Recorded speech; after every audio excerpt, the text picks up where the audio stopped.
کسی صابر و شاکر و عیالدار شخص کی بیوی بڑی بدزبان اور ناشکری تھی، جس کی وجہ سے وہ صاحب ایمان سخت پریشان رہتا تھا۔ چنانچہ ایک مرتبہ جب 2-3 روز تک کچھ کھانے کو میسر نہ آیا تو اس عورت نے اپنے شوہر کو بہت سخت اور سست کہا کہ بال بچے بھوک سے مر جاتے ہیں اور تو نکھٹو گھر میں بیٹھا ہے۔ کچھ تو شرم کر اور کما کر لا تاکہ بچوں کی مصیبت دور ہو۔ یہ سن کر شوہر کہنے لگا کہ خدا کی بندی، رات کے وقت شور و گل نہ مچا، میں صبح کو کچھ مزدوری کر لاؤں گا، جو کچھ اجرت ملے گی تیرے سامنے لا کر رکھ دوں گا۔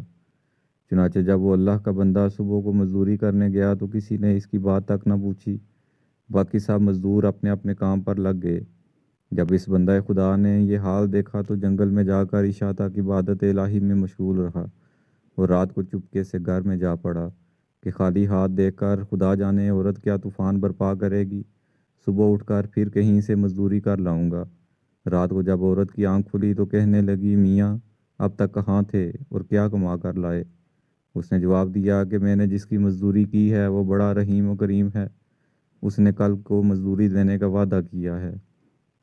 اس پر عورت نے جلا کر کہا، ہمارے بال بچے تو بھوکے مر رہے ہیں اور آپ وعدہ کرتے پھرتے ہیں۔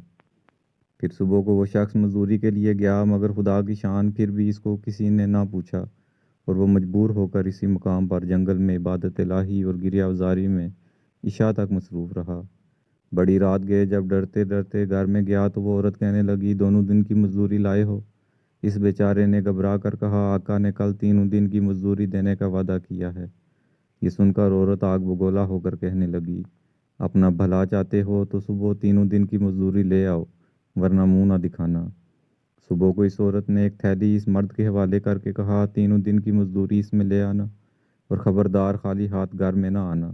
یہ سن کر اس بندہ خدا کی نظر عالم اسباب سے اٹھ کر مسبب حقیقی کی طرف جا پڑی اور اسی وقت سیدھا جنگل میں جا کر عبادت الہی میں مشغول ہو گیا اور بہت رات گئے عورت کے خوف سے اس تھیلی میں ریت بھر لایا کہ رات اس ہیلا سے گزر جائے گی اور عورت کے ٹرانے کی آفت سے بچ جاؤں گا۔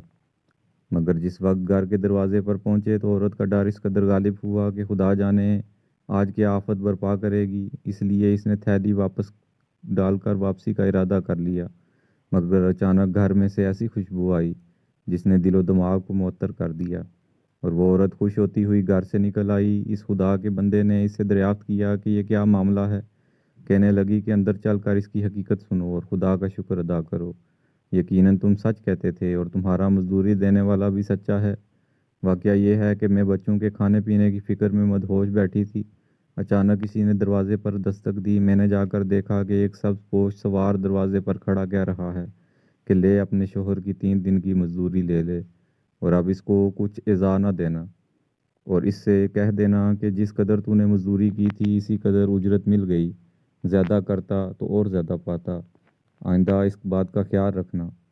پس طباق اس نے دیا ہے جس میں 50 درہم ہیں اور دم بدم اس کی خوشبو دل و دماغ کو معطر کر رہی ہے۔ یہ سن کر وہ بندہ خدا گریہ وزاری کے ساتھ خدا کی حمد و ثنا میں کھو گیا اور عورت اس کا شکستہ حال دیکھ کر حیران رہ گئی کہ بار خدا یہ کیا معاملہ ہے، خوشحالی میں یہ پریشان حالی کیسی؟ چنانچہ جب ہوش آیا تو اس نے بتایا کہ اے ناشکری عورت، حقیقت یہ ہے کہ 3 دن میں نے کسی کی مزدوری نہیں کی بلکہ دن اور رات عبادت الہی میں مشغول رہا۔ رات کو آ کر تیرے خوف سے یہ ہلا کر دیتا تھا کہ آقا نے کل مزدوری دینے کا کہا ہے، مگر میرے مالک حقیقی نے اپنے غلام کو سچا کر دکھایا اور تیری رات دن کی آفت سے مجھ کو نجات دے دی۔ اس پر جتنا بھی اس کا شکر ادا کروں کم ہے۔ دیکھ آج میں اس تھیلی میں تیرے ڈر سے ریت بھر کر لایا ہوں، تو اس کو خالی کر لے اور ریت کو پھینک دے۔ جب اس کی بیوی نے چاہا کہ تھیلی خالی کرے تو دیکھتی ہے کہ وہ تھیلی تو ایسے زر و جواہرات سے پر ہے جن سے تمام گھر روشن ہو رہا ہے۔ یہ حال دیکھ کر اس مرد صالح نے اپنی تمام عمر خدا کی شکر گزاری میں گزار دی۔